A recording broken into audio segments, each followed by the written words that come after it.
Today I'm going to teach you how to fix the Affinity Designer toolbar when it goes missing and show all the tools you need. This is a common issue that can really disrupt your workflow, so let's get those toolbars back where they belong. First things first, launch Affinity Designer on your computer. Once the application opens, you'll want to either open an existing file you've been working on or create a new file to access the full interface. Having a file open is necessary because it activates all the view options we'll need to adjust. Now direct your attention to the upper left corner of your screen where you'll find the main menu bar.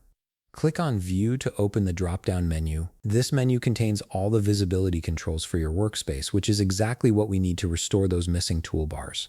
From the options that appear, select Top Toolbar. You'll see another menu expand to the side, and from there click on Show. This action will bring back your top toolbar, which contains essential functions and quick access tools that you use regularly throughout your design process. We're not done yet though. Head back to that same view menu in the upper left corner and click it again. This time, look for the option labeled Context Toolbar and select it. Just like before, you'll see a side menu appear with the option to Show. Click on Show to reveal this toolbar. The Context Toolbar is particularly important because it dynamically changes based on whatever tool or object you have selected, giving you relevant options right when you need them. There's one more toolbar we need to address to make sure you have complete access to all your tools. Once again, go back to the View menu in the upper left corner. This time, locate and select the option that says Tools. When the side menu appears, click on Show.